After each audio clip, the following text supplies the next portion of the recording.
Chelsea, welcome. Thank you so much for being a masterclass guest on Studio Class. This is such a pleasure. We have had multiple chances to talk before this, but it's so great to be able to share some of our conversations with a wider group of listeners. So thank you for coming on. And I would love if you could kick us off by telling us just a little bit about yourself. Sure. Well, I'm super honored to be here. I love this podcast. I actually listen to it myself and desperately wish I had it when I was in college. But Yay. still studying. I am Chelsea Hollow. I'm a new music coloratura based in the San Francisco Bay Area. And yeah, I'm a mom. I like to commission new works. I love premiering new works. And in the past several years, I've moved towards texts that feel really cathartic to me and feel like they are cathartic to my audiences. That's really awesome. We are definitely going to talk more about that, but because you've listened, that I really like to start things by asking you, what's an intention that you're holding for yourself right now? Yeah, I love that question. I mean, my whole goal in life and parenting is to just be as intentional as possible. So I think for me lately, it's been clarity in thought, and it's in all these different areas that I kept thinking I was having these intentions in different areas, but I realized it's really like three main areas that I needed to combine, and perhaps there's more. So I'll share those, but it's can I be intentional in knowing in any given moment what role I'm filling, what my actual venue is, and what map I'm using to navigate it.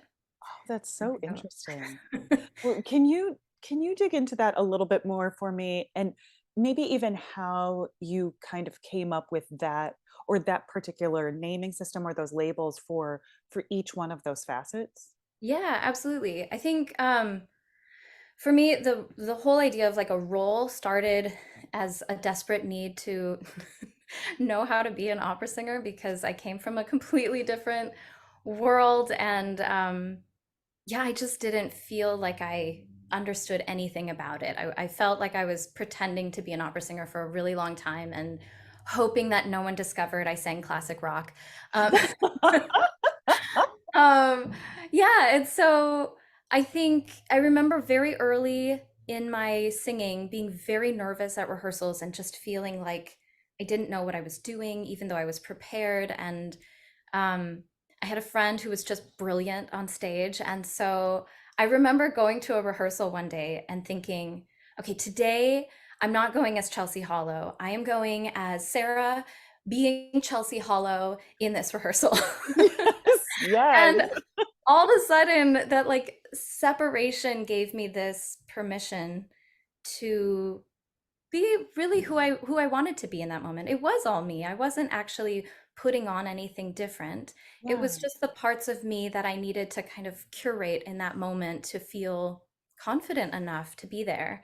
yeah. And so I mean, that it felt like role play at first, and then eventually it just really became who I needed to be in that moment. I then remember a very similar trajectory with my teaching. When I started teaching, I was just like so frazzled and didn't know if anyone would want to listen to what I had to say.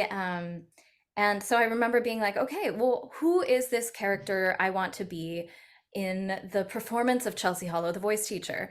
Um, how can I curate that? And yeah, I think there were just, it was a way, looking back now, I see it was a way of kind of, like I said, curating the values around who I wanted to be in that moment. Yeah. Um, and I don't know, it wasn't necessary for long, but it became a core part of like who I want to be as a teacher. And it was this intentionality of role.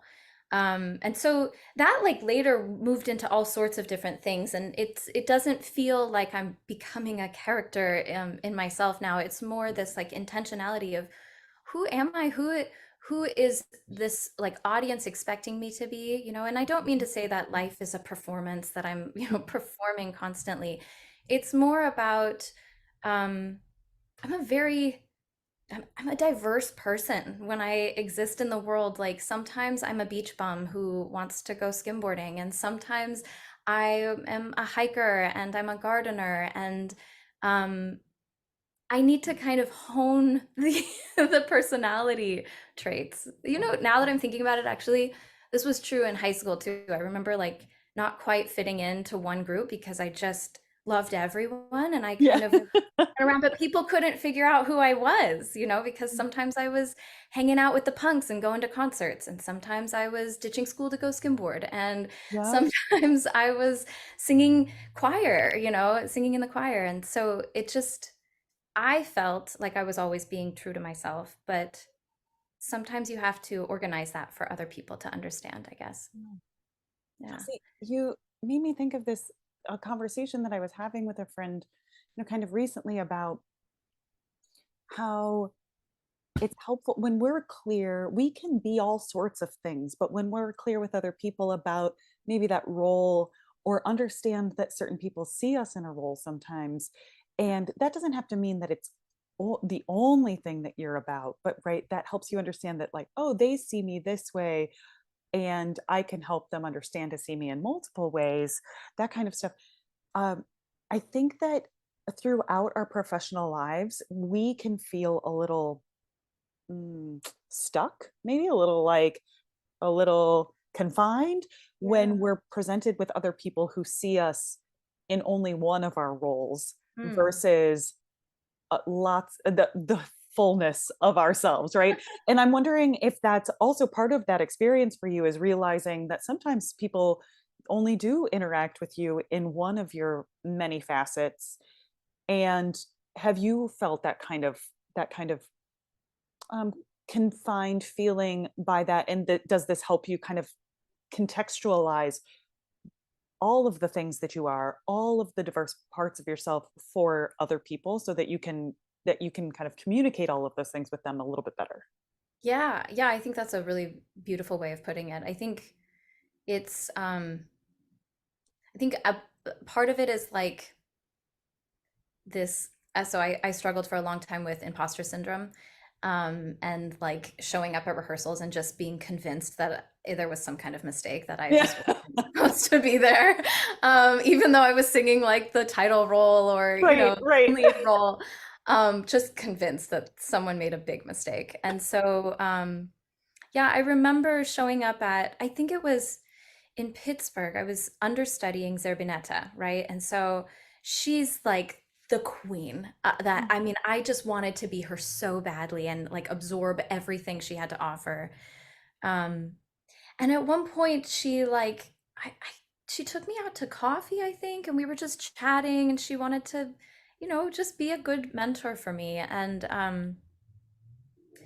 one of the pieces of advice she gave me really stuck with me, and it was that everyone is nervous at every level that they get to. Mhm. Mhm. And there's even, you know, here she is singing the role. Like I'm looking at her like she's just got to know everything and have it all figured out. And she was super nervous. Right, And right. like, you know, she was doing the role for the first time. She's not used to performing outside of her hometown. Like there were just all sorts of things that even though she was this like level above me, um, she was kind enough to share that vulnerability with me.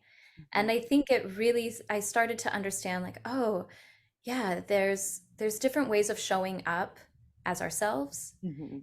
And there are, for me, different ways that feel more empowering or more authentic and let me really be kind of vulnerable and not turn into some randomized characterization of Yeah, myself, right.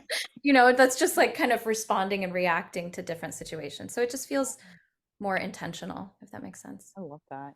Yeah. When you mentioned imposter syndrome, I think that so many of us go through that and also feel like we're weirdly alone in it, even though everybody's going through it, right? I'm wondering, as you've worked through that for yourself, do you have any certain, like, nuts and bolts types of things that you've you've incorporated that help you just address that in your own life? Yeah, and actually it goes back to this role thing. So I use this with my students too. That I'll explain it as a teacher to my students because I think it's really it's a little clearer that way. So I had this student who was auditioning for college, and she'd worked so hard, and um, she she's a wonderful performer, Yeah. but she's getting ready for this pre-screening and she's just sabotaging herself, you Oh, know? yeah. And so I had her close her eyes and imagine that, she actually got through the pre-screening and she's there auditioning, and I had her sing it again. She was singing Di Forella, right? Yeah. Yeah.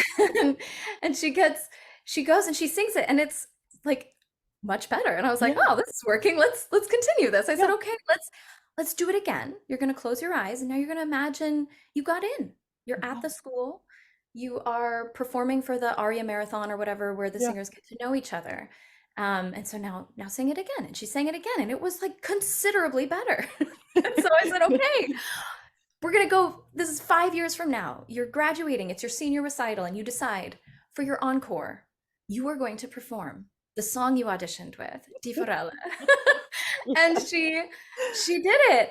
And I mean, it was just a completely different performance. Even as wonderful and experienced as she was in that moment leading up to then, Yeah. it was far beyond that. And it opened both of our minds up to this idea that we we fall victim to whatever narratives we kind of put on ourselves, right? And I think this brings me, I didn't really explain venue and map. I can come back to those, but that kind of brings me to what I mean by venue. Like, who am I in this place? And Mhm. is there a different way of seeing it that will help me be the person I want to be here? Mhm. And so in that, like when she's showing up as a high school kid who's in a voice lesson, preparing for some pre-screening that she doesn't know how it's going to do, like how it's going to work, and she's applying to 85 different schools, Mhm. whatever the case is. Um, when she changed that venue for herself, and again the role, right? Who is she, Mhm. and who is she in this moment? Where is she? It allowed her to access a completely different level of artistry Yeah. than what she was giving herself permission to do. And I literally, I didn't give her any instruction other than placement, right? Yeah. Like, where are Yeah. you? Yeah. um, and it totally changed things. So I use this exercise all the time with my students. I find it to be extremely helpful for myself in bio writing, actually. When I have to write Yeah. my bio, I'm like, what would I say? How would I approach this if I was like at the next kind of level of where I want to be Mhm. existing in the world, and what do I want this to say? Um, so yeah, I think that really helps the imposter syndrome a lot, is just to give yourself permission to imagine a slightly different narrative. Yeah. Absolutely. Oh, I like that. I like all of those tricks and the bio one. I'm also gonna put that like write that one down. Like, so Chelsea, would you also explain the maps part of this? Yeah, so I love, there's a book that I've been reading that is it's an easy read, but it's got so much information that I tend to like pause every couple of chapters and like really dig into those things. So it's called The Great Mental Models or something like that. It's by Shane Parrish. Sure, sure, Um, sure. it's it's amazing, and he basically breaks down these ideas of mental models that we kind of find and discover and learn in different facets of life or different specialties. Hmm.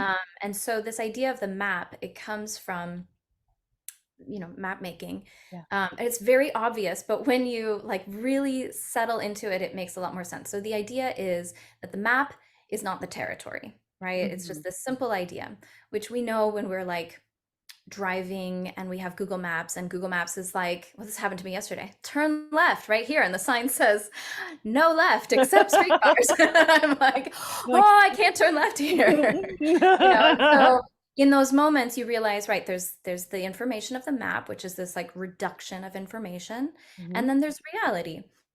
And when we use a map, that information is obvious to us.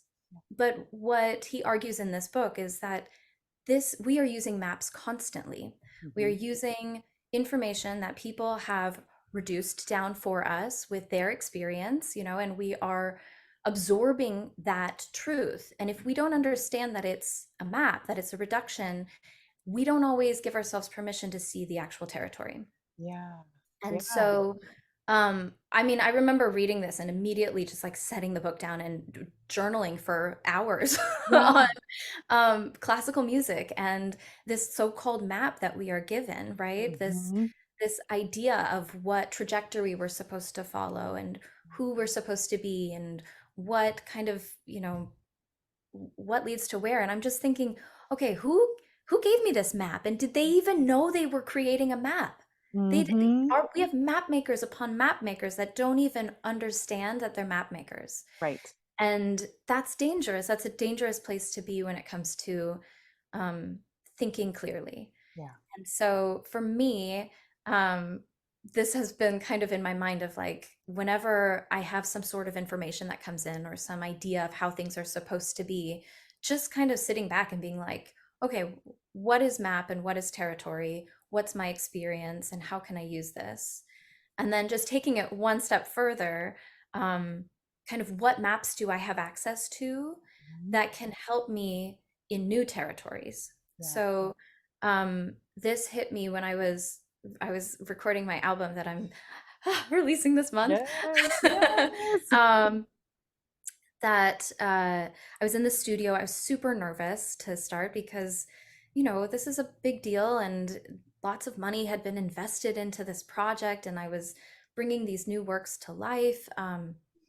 And I had just read this, and it occurred to me. I was like, oh, explorers, they don't have a map. They're making the map. They're figuring it out and learning as they go, but they're using the experience that they have to be applicable to the situation. And so I just had this like overwhelming excitement of being an explorer that I'm like, Yeah. okay, I have the map of how to sing technically. I have the map of how to work with engineers and technicians. And while I haven't been in lots of recording studios and done this multiple times, well, I had done it, I think 3 times. I had done smaller recording Yeah. gigs, studios, but nothing like this. Right. Um, I was able to really look at the collection of maps I had Yeah. and feel really empowered as an explorer.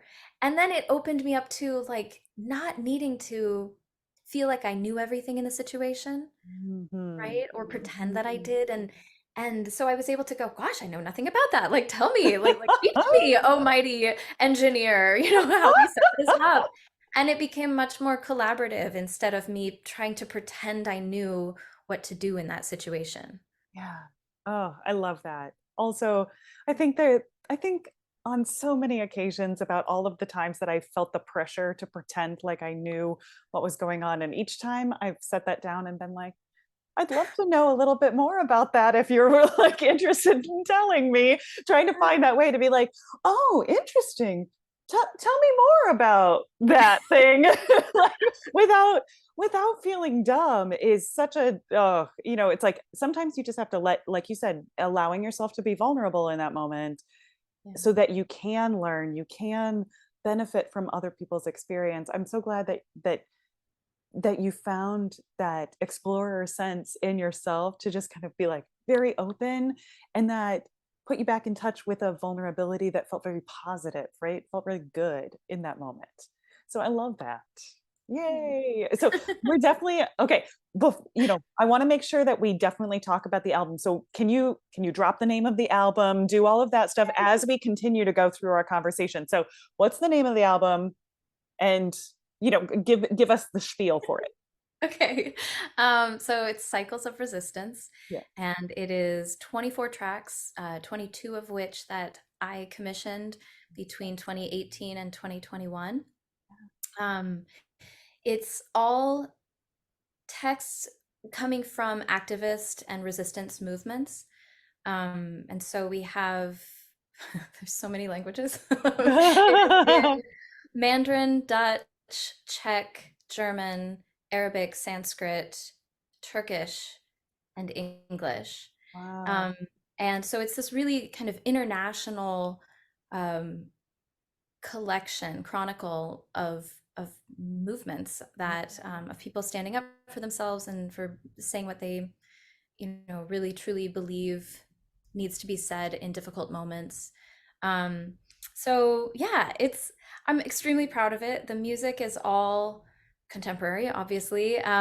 Half of the tracks use electronics, so we have like vocoder and looper pedal and fixed media and modular synthesizer. Yeah. And then half of the tracks are kind of your standard recital setting of grand piano and coloratura soprano.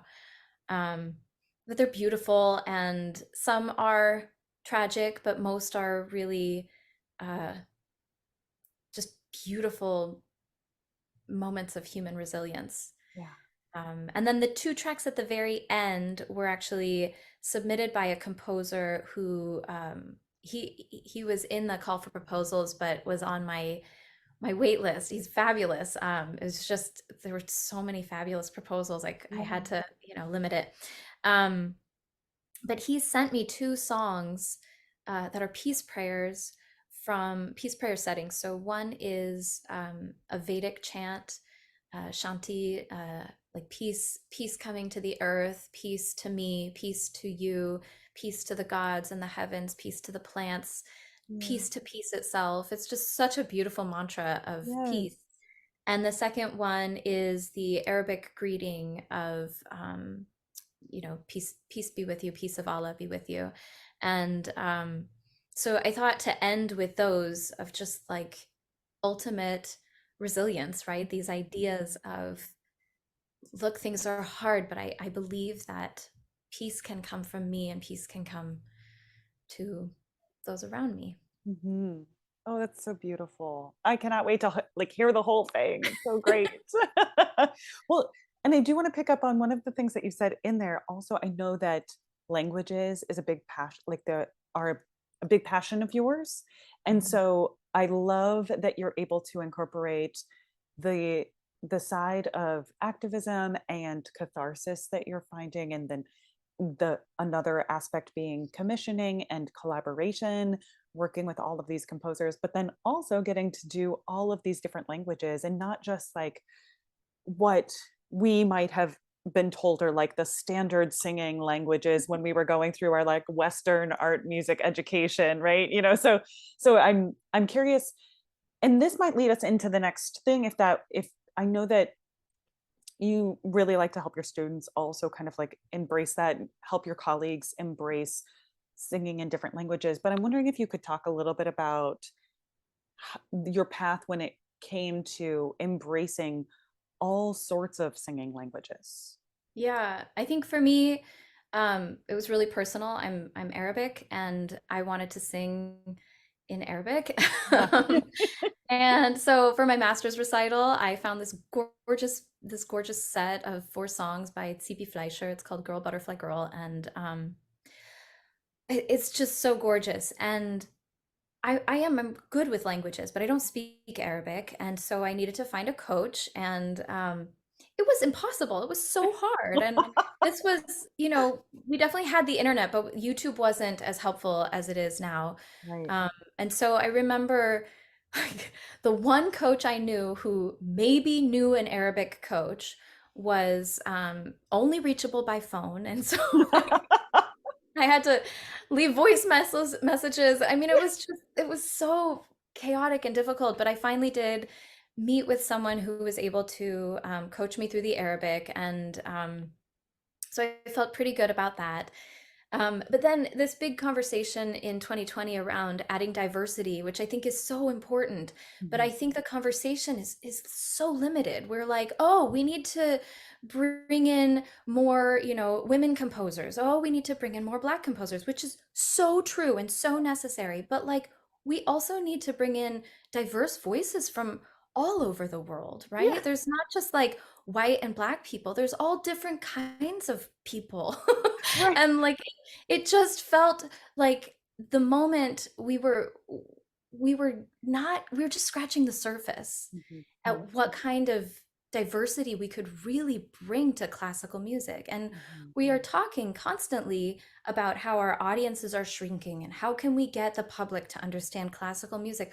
We're not speaking to them anymore, right? If you think about the classical music of the past, it was speaking to a certain class and group of people, And that is all of the material we have. We are missing so much art Mhm. by not catering to our audiences. And so for me, I saw it as exciting. I was like, I want to commission music in every language available, Yes, you yeah. know?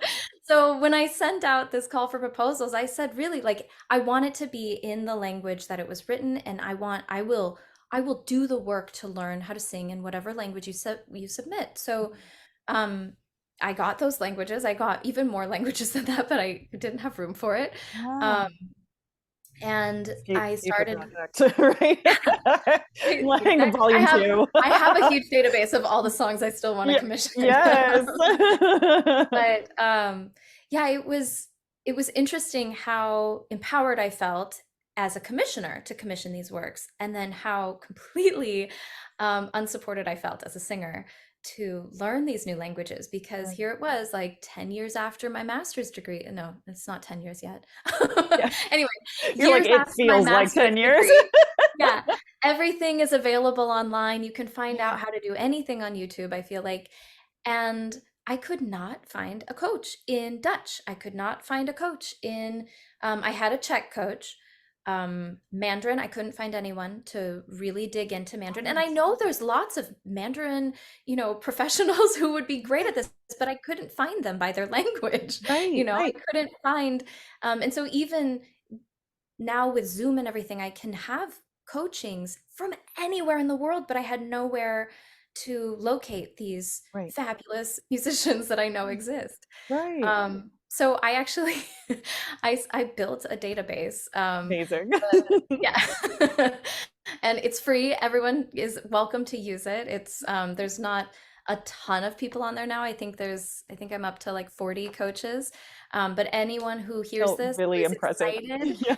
should just like go to it and check it out, because we have I should see how many languages are represented. I actually don't know. Yeah. But there's lots. There's like 5 different African languages represented. We have every dialect of Chinese. It's amazing. And so you can Wow. search for coaches based on their name, based on languages that they speak and that they can coach in, based on location, Yeah. based on all these different things. And you just search and they all come up, and they're always organized by who is the most like comfortable with the language. So if we have a fluent native speaker, then they will show up at the top of the list. Yep.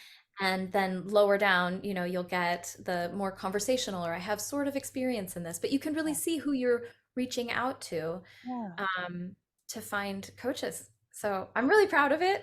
I Yes, think as you should be. That's an necessary. incredible resource. Yeah, I think when we have these conversations about diversity, it needs to be so much more than just um, finding a composer who is diverse and finding a singer who is diverse. I think we need to also find ways of supporting the musicians who want to perform works in different languages. Absolutely. Absolutely. So I'm so glad that you have that. And also for anyone who's listening, I'm just going to echo Chelsea and say, like, tell your coach friends, tell your, like, someone that you've coached with, tell them about this in case they're not on there yet. Like, Oh, and just, I should say how you can find it. So it's yeah, it's on my website. So if you yeah, just go to chelseahollow.com and then go to the coach database, it's there, and it's available. And there's perfect. also a link to the Google form where people can submit if they want to Yes. be part of it. So Uh, yeah. you make it so easy. I love it. I love it.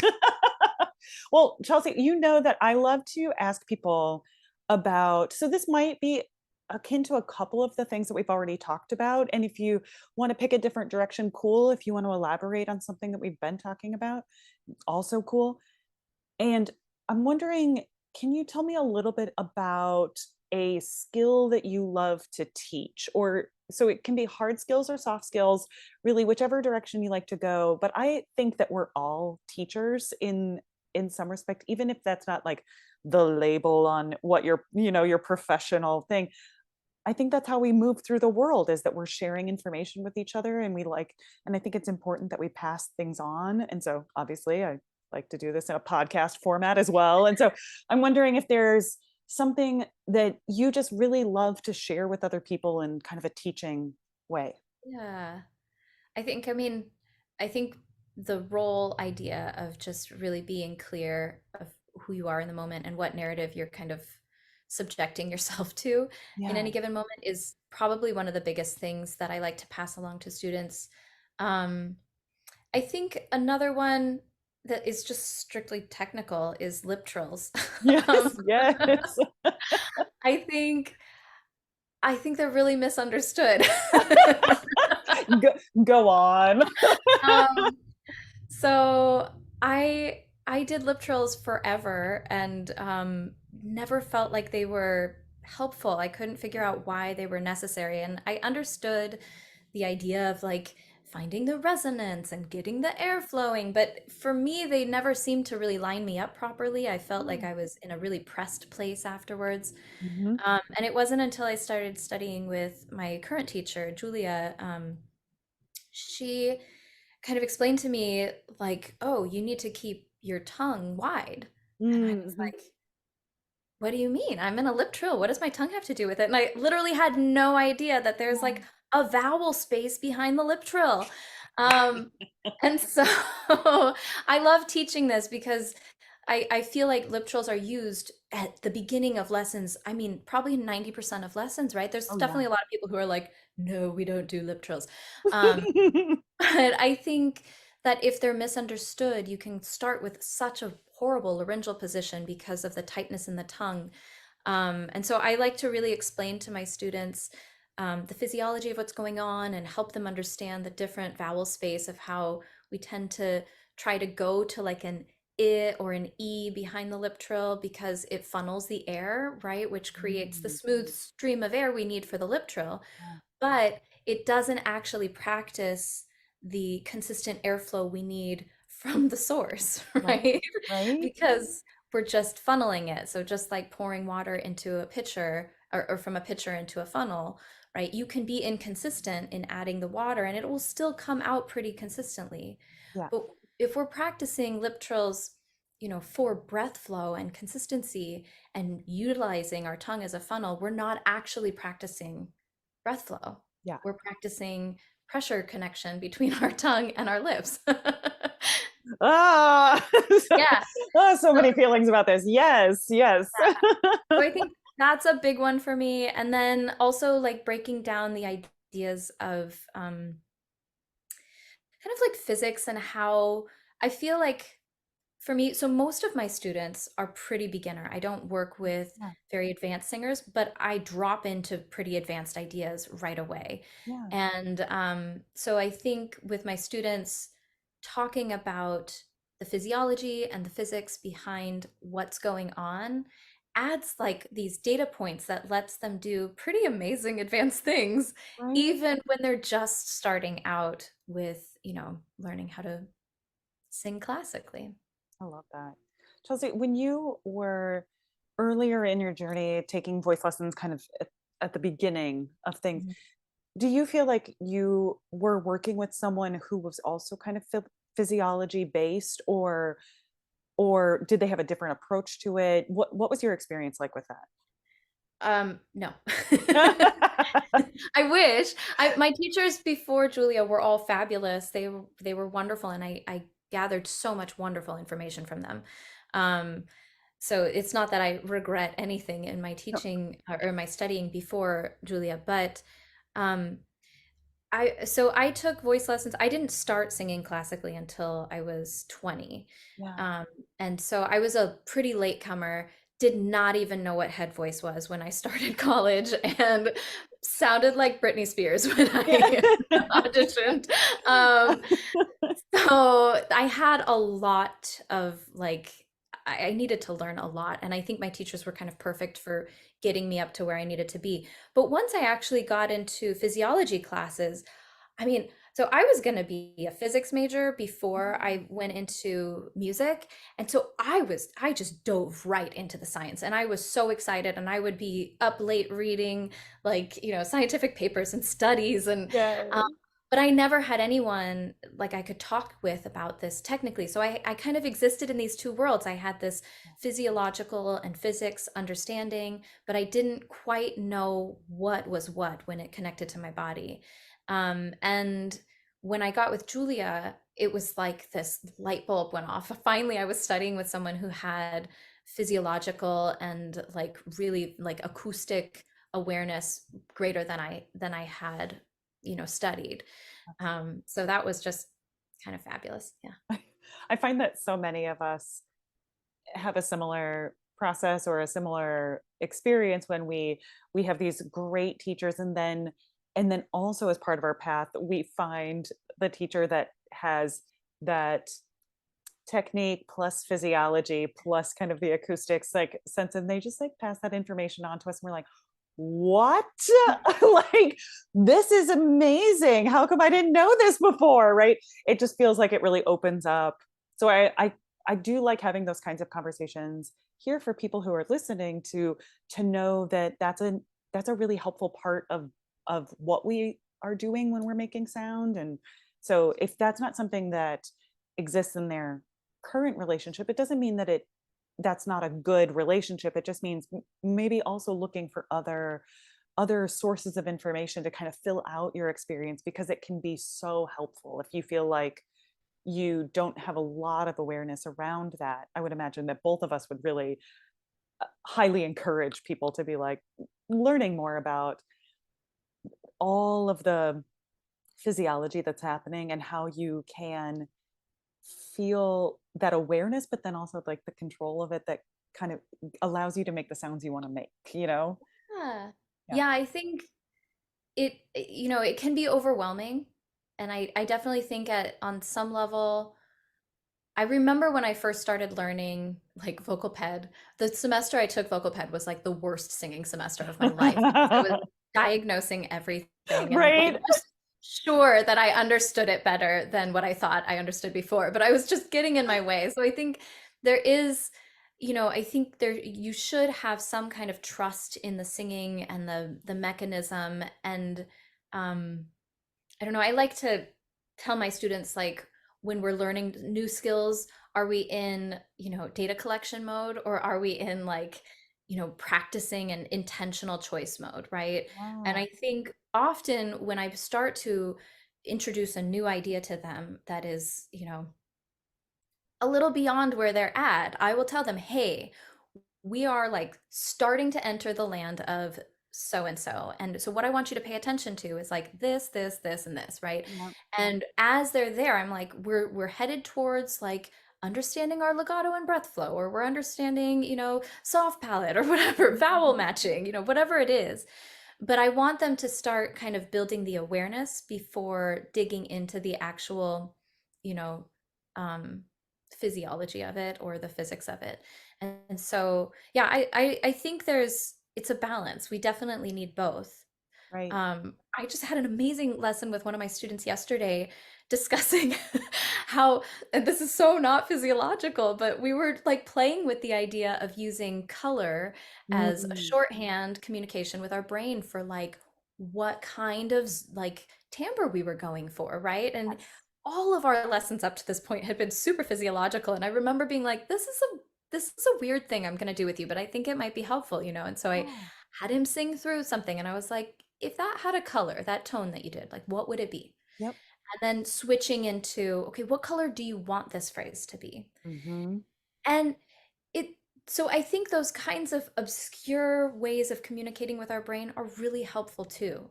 Yes. I don't have a physiological, recipe for what was making it yellow versus pale blue, Right. but Right. but it's certainly like he was able to communicate with his voice in a way that had real results. And so I think like that, those kinds of um, techniques and teaching and skill sets, I think are really, really valid and important, especially to young singers and to beginner singers. And then as we start gaining awareness and we are able to, understand the mechanism a little bit more and the sensations that we're feeling Mm-hmm. more specifically, then I think the physiology and the physics it just unlocks a whole new world. Right. I'm so glad that you said that. And especially what you said about like vocal pad and kind of over diagnosing ourselves. Like there is definitely that sense of like positives about each way of like gaining information or trying something differently or allowing our brains to explore a certain path. So so many good things in there. Chelsea, I'm going to kind of take a different tack for a moment. And I think that so much of what we do is about, you know, the goods, like being able to perform and sing at our best.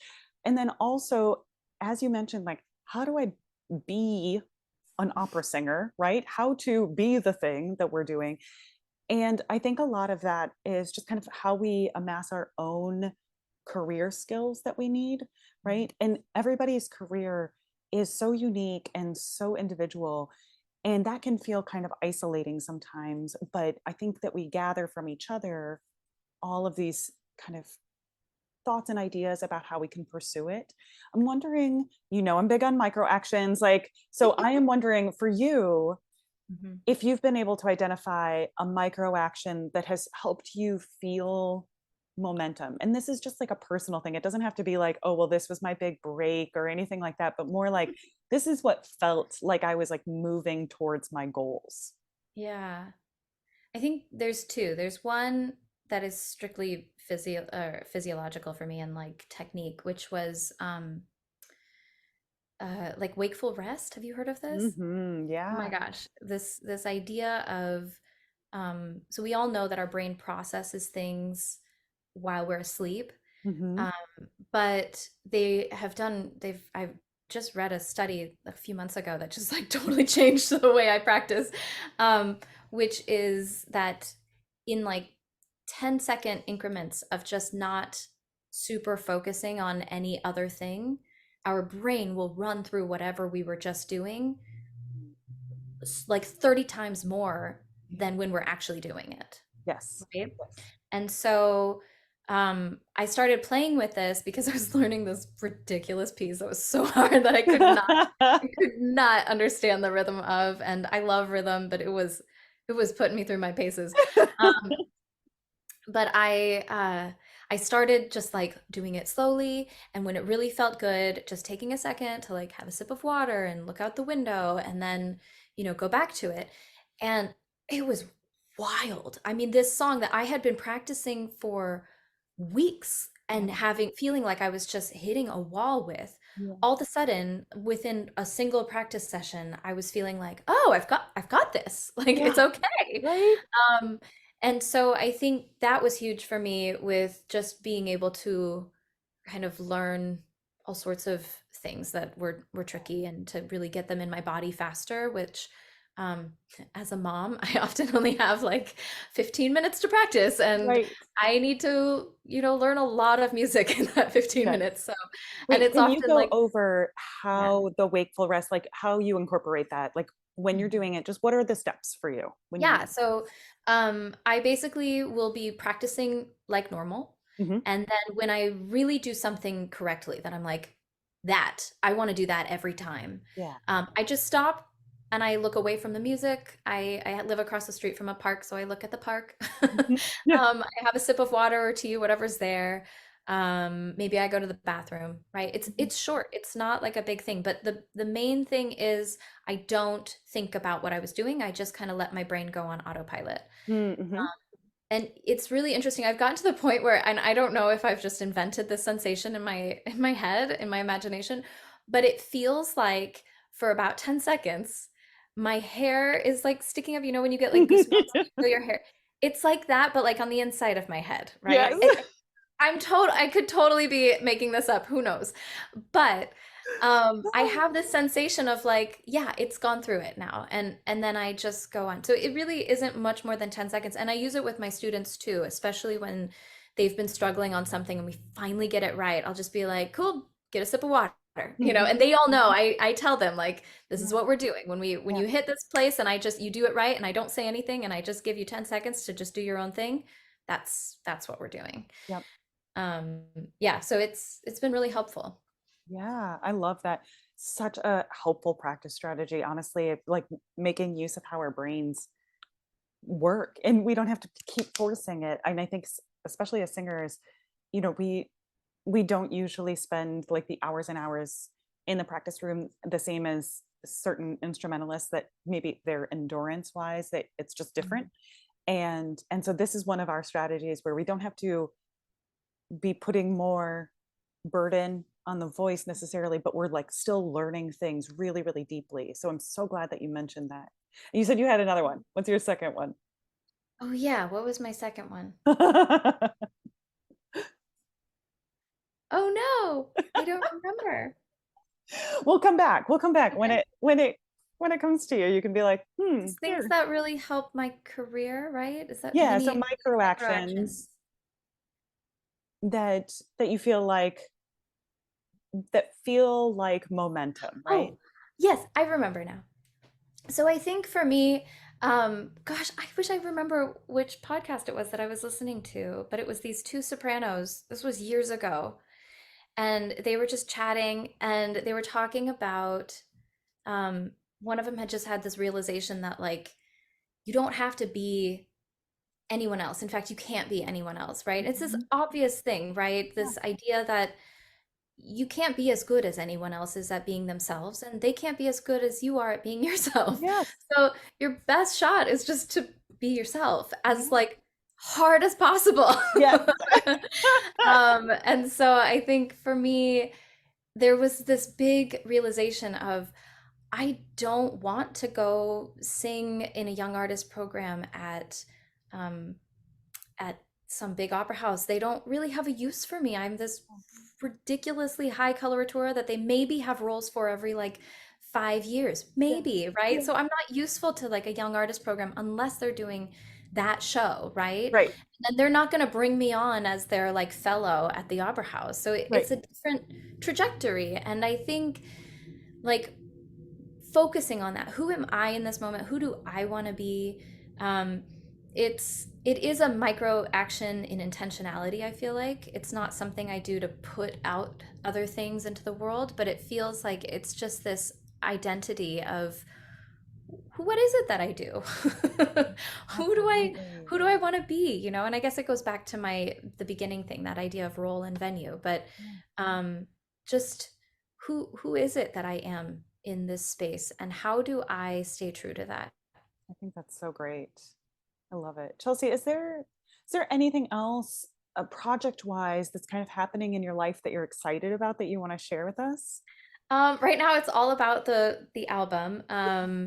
I am hoping to schedule some more recitals with it, so I'm Yeah. looking into that. I have a lot of exciting things that are just in the idea phase right now. Mm-hmm. So Yes. I don't have any of those to share, but I think yeah, as far as upcoming things, it's mostly it's been a lot about the album. And also the world is like opening up again, and I have just like regular performances coming up, which is super Yeah. exciting. I want to plug Dolores, which is an opera I'm doing with West Edge Opera in the Bay Area. They've commissioned this piece on Dolores Huerta, um, Yeah. who is she, you know, we've all learned, I feel like, about Cesar Chavez, but Dolores Huerta was his partner in creating the Farmers Union, and she has been pretty much written out of the textbooks, and we don't hear about her. And her cousin, Nicholas Benavides, is a fabulous composer who I went to grad school with, actually. And West Edge Opera commissioned him to do an opera about Dolores Huerta and her life and her activism. And it is awesome. It is one of the most amazing projects I've been a part of. One of the singers, like, we were walking away and she goes, this just has to be an opera. It has to be. Like, Yes. it, I feel like there are so many things out there where like, oh, this would make a fun opera. This would be cool. Or what if we sang it? You know? But I think opera is such an amazing genre, and yeah, this opera really it utilizes every part of opera. We're singing, you know, sometimes the chorus is singing, "This is a grape strike and boycott. This is a grape strike and boycott," you know, and then we're going back and forth with like it's this chant and this it's so powerful, right? And then um So anyway, I'm playing Helen Chavez and also Ethel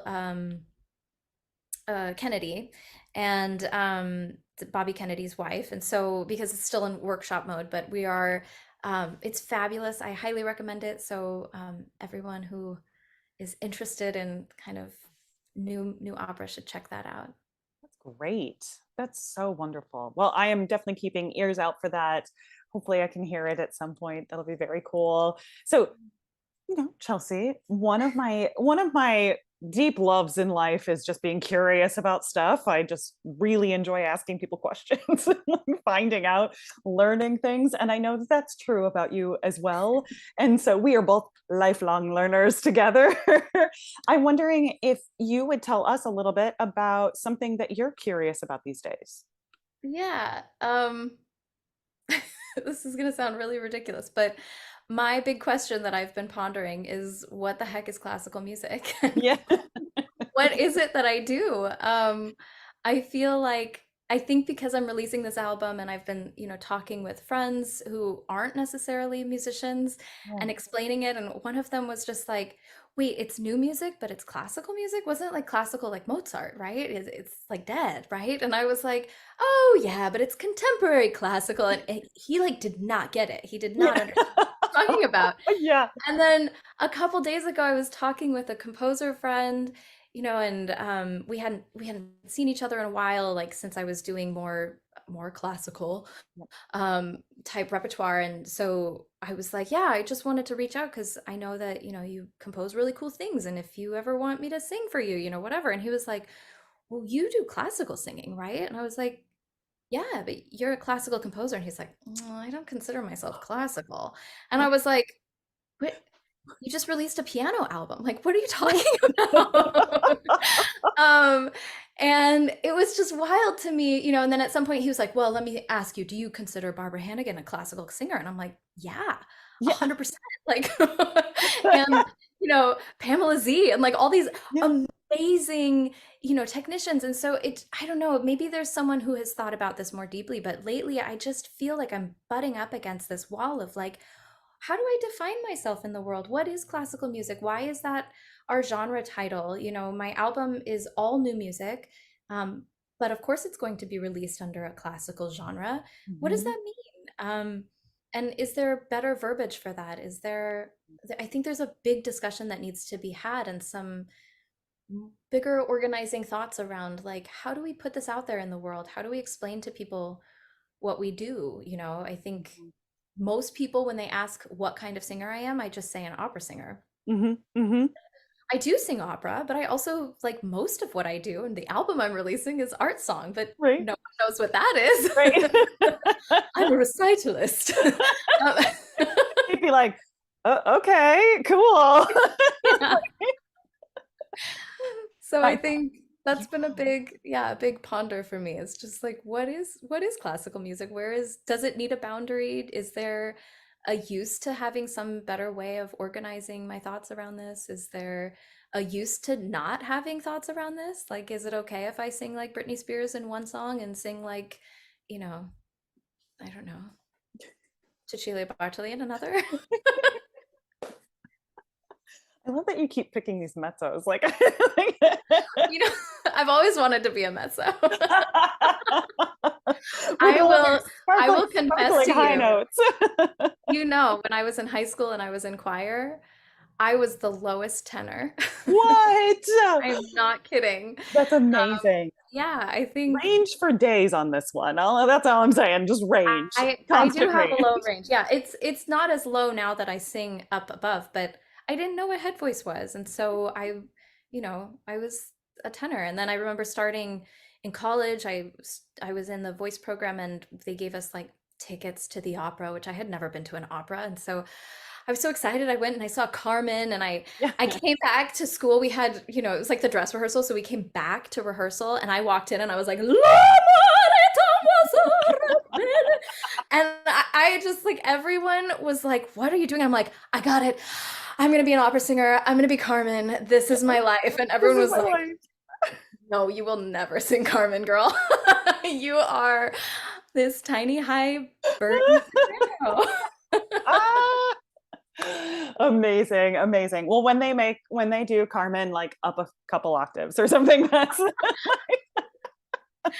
I could actually just do the whole roll up an octave. yeah. Sure. Let's do it. Why not? Why not? Why not? No one wants to see that, Carmen. That is like I love it. I yeah. think also, Chelsea, I love that your thoughts about classical music though, and also specifically as vocalists, how we fit into that conversation, I think are so necessary and useful.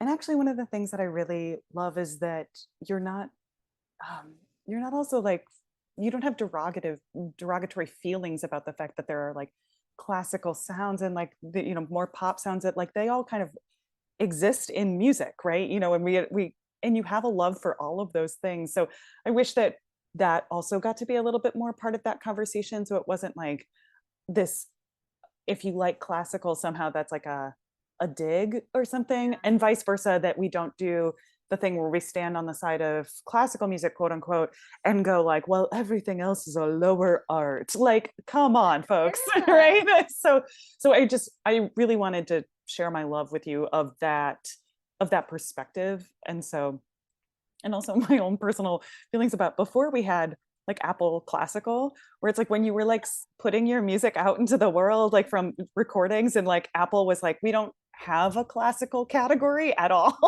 I was like, well, what am I supposed to put here? Like, Right. and so I was like, I guess some sort of weird pop hybrid thing. Like, buckle up, kiddos, because this is going to be some real fun pop stuff that you've never surprise. Like, Yeah.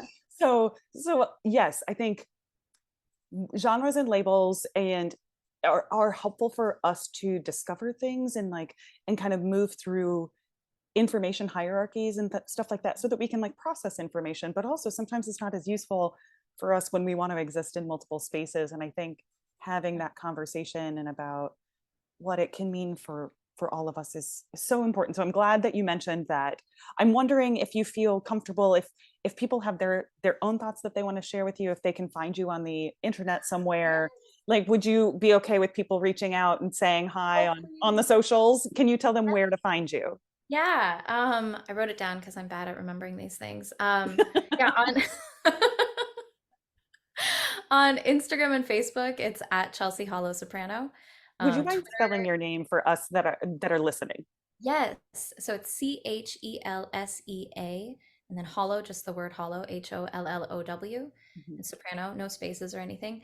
And then on Twitter, I'm at Chelsea Hollow. And on YouTube, I'm at Chelsea Hollow. And then I have a website, chelseahollow.com, Yes, yes. And they which can you find the can email me. database on the Yes, go website. use the database and send it to everyone. I want it to be a big, huge free thing for classical music. I think if we really are serious about adding diversity, we have to add supportive things. So this is my gift to that, and I hope it becomes. I mean, I just want to sing in all the languages, so maybe Yeah. it's just a greedy thing for myself.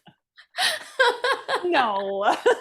Okay, But and so they can find the album. If they go to your website, they can find more about the album and what like the all of the platforms and stuff that it's on, right?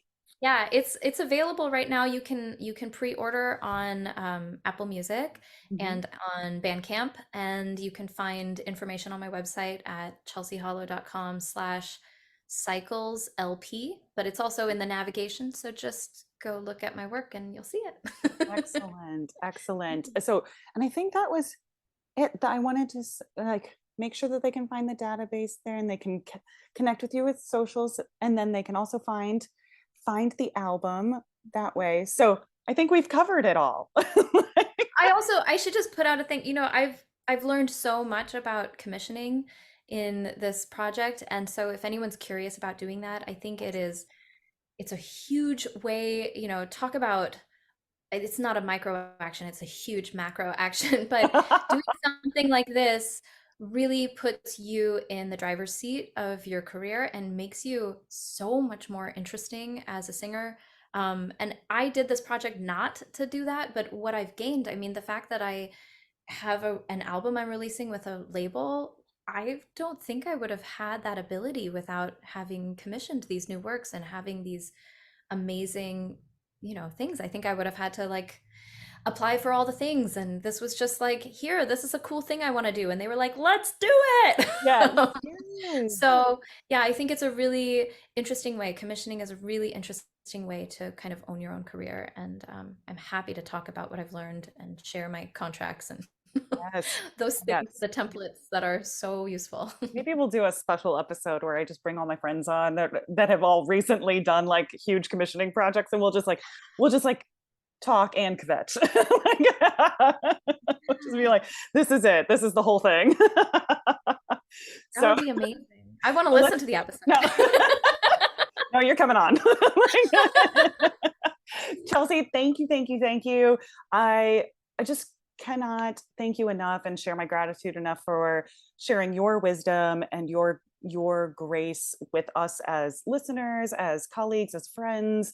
And thank you for all of the things that you do, the work that you're putting out into the world, and the resources that you're providing for all of us. So thank you for all of that, and thank you for being a masterclass guest. Oh, thank you. And right back at you. All that you're doing is amazing, honestly. It's Aw, so valuable to the field and to all singers and musicians. thank you.